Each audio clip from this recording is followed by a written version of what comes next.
Hello दोस्तों, आज की स्टोरी पंकज नाम के लड़के की है जो कि एक यूनिवर्सिटी में पढ़ता था।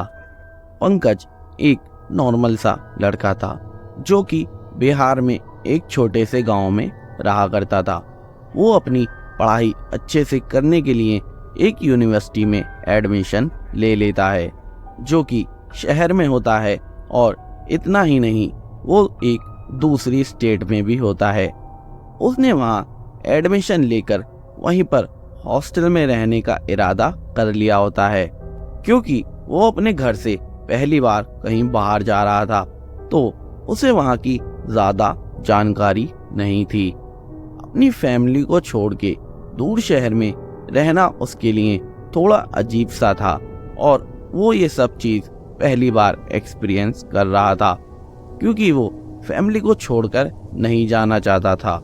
वो खुश तो था अपनी पढ़ाई को लेकर, लेकिन वो परेशान भी था, क्योंकि वो एक नई जगह पर था और उसे ज़्यादा कुछ जानकारी भी नहीं थी। लेकिन तब भी वो पढ़ने की वजह से दूसरे शहर में आके रहने लगा। धीरे धीरे टाइम बीत रहा था और उसके साथ सब कुछ सही चल रहा था। पंकज ने यूनिवर्सिटी में काफ़ी सारे दोस्त भी बना रखे थे और उसके रूममेट्स भी उसे अच्छी से जानने लगे थे, और उसकी सभी के साथ काफ़ी अच्छी बॉन्डिंग थी। जब यूनिवर्सिटी में पहला सेमेस्टर खत्म हुआ तो सभी बच्चों को 15 दिन की छुट्टी मिल गई, लेकिन पंकज ने सोचा कि वो समर वैकेशन में ही घर जाएगा। सभी बच्चे हॉस्टल से अपने अपने घर चले गए थे, सिवाय पंकज के। पंकज हॉस्टल में इसलिए रुक गया था क्योंकि 15 दिन की छुट्टी में उसका घर जाना उसे बेवकूफ़ी वाली बात लग रही थी, क्योंकि आधे से ज़्यादा छुट्टियां तो उसकी सफ़र में ही ख़त्म हो जाती। इसलिए उसने यही फैसला करा था कि वो घर नहीं जाएगा, और अब वो अकेला हॉस्टल में है। छुट्टियों के अब कुछ दिन बीत चुके हैं और पूरा हॉस्टल एकदम खाली हो गया है, लेकिन पंकज अकेला ही वहां पर रह गया है। और पंकज एक चीज से बेखबर था। एक दिन रात को पंकज अपने रूम में पढ़ रहा था तो उसे एक बच्चे के चिल्लाने की आवाज आई। पंकज सोचने लगा कि अभी तक तो सभी बच्चे वापस नहीं गए होंगे, हो सकता है कि मेरा ध्यान ना गया हो, हॉस्टल में कोई ना कोई बच्चा हो सकता है।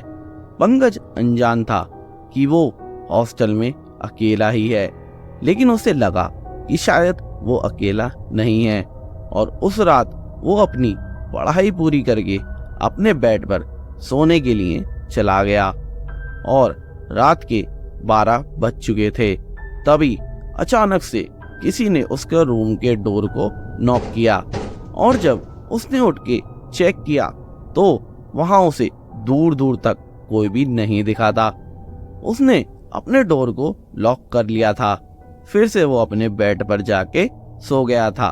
उसने इस चीज को ज्यादा नहीं सोचा था। फिर अगली सुबह जब वो ब्रेकफास्ट करने मेस में गया तो उसे वहां पर भी कोई भी बच्चा नहीं दिखा था। तो फिर उसने वार्डन से पता करा, और वार्डन ने बता दिया कि सभी बच्चे हॉस्टल से जा चुके हैं, सिर्फ तुम्हें छोड़कर। और ये बात सुनकर वो थोड़ा डरने लगा, और फिर जब वो अपने कमरे में वापस गया तो वो पिछली रात के बारे में सोचने लगा। उसने आखिरकार वो क्या आवाज सुनी थी, वो यही सोच रहा था। पहले तो उसे लगा हो सकता है ये उसका वहम हो, पर फिर भी वो उसी बारे में सोच रहा था। उसका वो दिन फिर अच्छे से गुजर गया, लेकिन रात में उसको डर लग रहा था, इसलिए वो खुद को बिजी रखने के लिए पढ़ने लगा था, और वो अपना ज़्यादातर रात का टाइम पढ़ने में ही लगा रहा था। और अब उसे पढ़ते पढ़ते लगभग 10 बज चुके थे, और वो इतना डर रहा था कि उसका पढ़ाई में भी मन नहीं लगा हुआ था। वो उसी चीज़ को लेकर परेशान था कि आखिरकार हॉस्टल अगर खाली है तो उसने जो फील करा था, जो उसने आवाज़ सुनी थी, वो क्या थी। यही सोचते सोचते अब करीब 12 बज चुके थे। तभी दोबारा से उसको दरवाज़ा खटखटाने की आवाज़ आई। उसने जैसे ही दरवाज़ा खटखटाने की आवाज़ सुनी तो वो थोड़ा और डरने लगा। लेकिन इस बार उसने दरवाजा नहीं खोला। लेकिन उसके दरवाजा ना खोलने की वजह से वो खटखटाने की आवाज तेज होने लगी और भी ज्यादा डरने लगा कि आखिरकार ये कैसे हो रहा है, अगर कोई नहीं है तो उसका गेट कौन बजा रहा है। और वो इस वजह से अपने बेड के नीचे जाके छुप गया। उसने बेड के नीचे से देखा वो डोर जो उसने लॉक किया था वो अपने ही आप खुल जाता है और उसे एक काली परछाई दिखती है। ऐसा लगता है कि कोई गेट पर खड़ा हो और वो काली परछाई धीरे धीरे अंदर आ रही थी। और फिर पंकज उसके पैर देखता है। जब उसने देखा तो वो शॉक हो गया। उसके पैर बहुत ही ज्यादा सफेद थे, मानो जैसे उनमें खून ही ना हो, जैसे बेजान हो। और जैसे जैसे वो अंदर आ रहे थे तो एक अजीब और गंदी सी स्मेल उसे आने लगी थी। वो जो चीज थी उसने पूरे कमरे के चक्कर लगाया और फिर वो वहां से चली गई।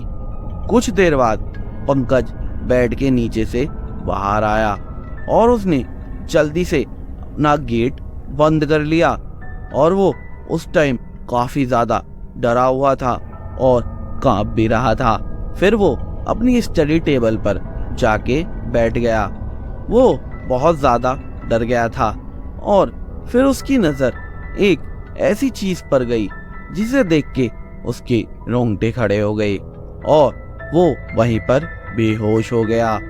उसने वहां अपनी टेबल पर रखी हुई एक बुक को देखा जिस पर खून से लिखा हुआ था तू नहीं बचेगा। और उसके बाद कई दिनों तक वो डर की वजह से अपने रूम से भी नहीं निकला। पंकज अपनी टेबल पर बैठा रहता था और पता नहीं कुछ लिखता रहता और वो ऐसे बिहेव करने लगा जैसे उस पे खुद का कंट्रोल ही नहीं हो। ऐसा लगता था जैसे पंकज किसी के वश में हो, जैसे कोई उसे कंट्रोल कर रहा हो। और ऐसे ही कई दिन बीत गए पंकज को अपने रूम में ही।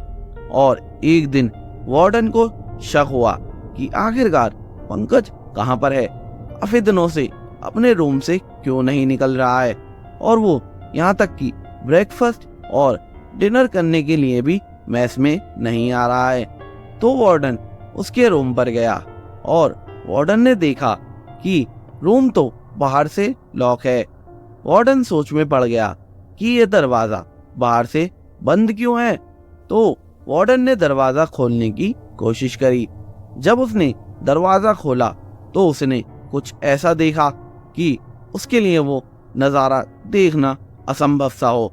वार्डन ने जो देखा वो देखकर वार्डन भी थोड़ा डर गया।